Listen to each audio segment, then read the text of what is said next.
sot që ne flasim është shumë e vështirë t'i tregoj një miku tim në Shqipëri si është mundur që 1/3 e Maqedonisë të jenë shqiptar, ku çdo i treti është shqiptar dhe ju ti mos i keni drejtat të cilët u takojnë, kur 50.000 serb në Kosovë kanë gjuhën serbe zyrtare në të gjithë nivelet horizontale dhe vertikale dhe në gjithë territorin e Republikës së Kosovës.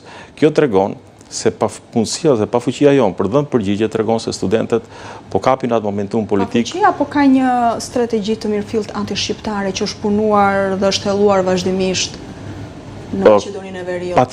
Patjetër që është kjo, sepse ka një doktrinë që elita politike maqedonase e ka të mbjellë nga babai i Maqedonisë së Re, i cili është Kiro Gligorovi, i cili thotë që shqiptarëve duhet të zvarrisim të drejtat. Nëse një proces kërkon 1 ose 2 vite, do duhet të bëjmë për 10 ose 20 vite. Dhe kur të përfundojmë, ose u azhbëjmë, ose u riciklojmë. Dhe tani VMRO-ja është trashëgimtare?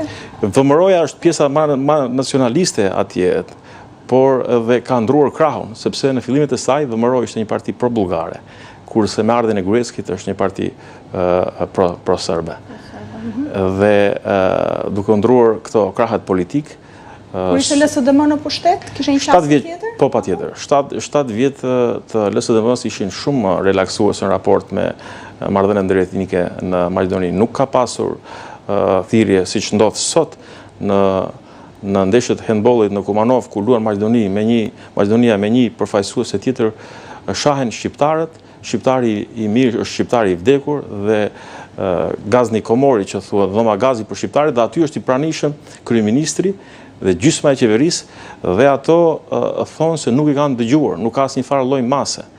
Në festimet e 28 nëntorit, përdosët flamurisht shqiptar dhe i njëjti policë në vend që të shkojnë masa disiplinore, i njëjti në Kumanov ngritet në detyrë.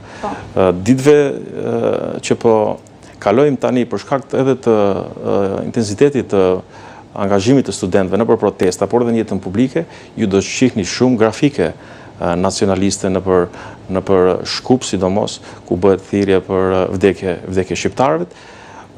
Ndodh shumë prej nesh që i kemi paraqitur të gjitha këto në për institucione, dhe fatmirësisht jam intervistuar ndoshta para 2 ose 3 ditëve nga prokuroria, ku për herë të parë shoh një angazhim që do të ndiqen këto njerëz për thirrje raciste apo gjuhë të urrëties. Reagimi i ambasadorit Denion Mejdani pashtu shkaktoi një debat të fortë diplomatik.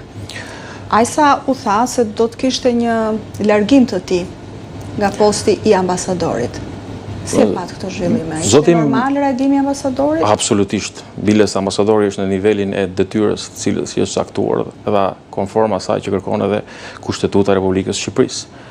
Maqedonia është mësuar që këto 3 dekada të ketë nga Shqipëria ambasadorë të cilët marrin pjesë vetëm për evente apo ceremoni diplomatike dhe protokollare, por në fakt mos janë asnjëherë pjesë e jetës të shqiptarëve të Maqedonisë. Zoti Mejdani me ardhin e tij është prezent në çdo cep ku jetojnë shqiptarët e Maqedonisë. Ai ka bërë shpërndarjen e abetarëve, ka qenë në shtëpinë e Alfabetit, ka sjell këtu ato nxënës dhe fëmijë nga manastiri në kryeministri, ka qenë aktiv dhe po bën detyrën e tij.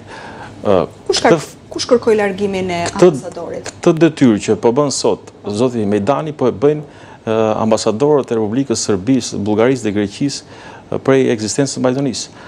Dënojnë situata kur popullata apo individ nga kombi i tyre diskriminohen apo janë pjesë e një gjuhe urrëtie. Po, dhe e bëri ambasadori ynë, ambasadori shqiptar, dhe u kërkua largimi i tij.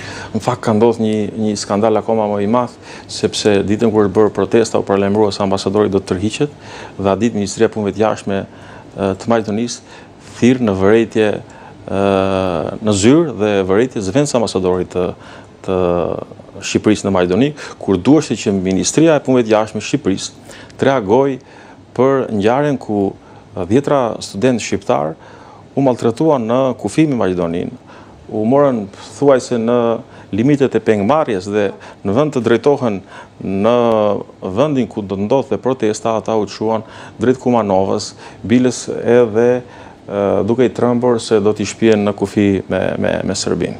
Po pse? Nuk e kuptoj. Ky reagim, kjo qasje atëherë edhe nga Tirana zyrtare?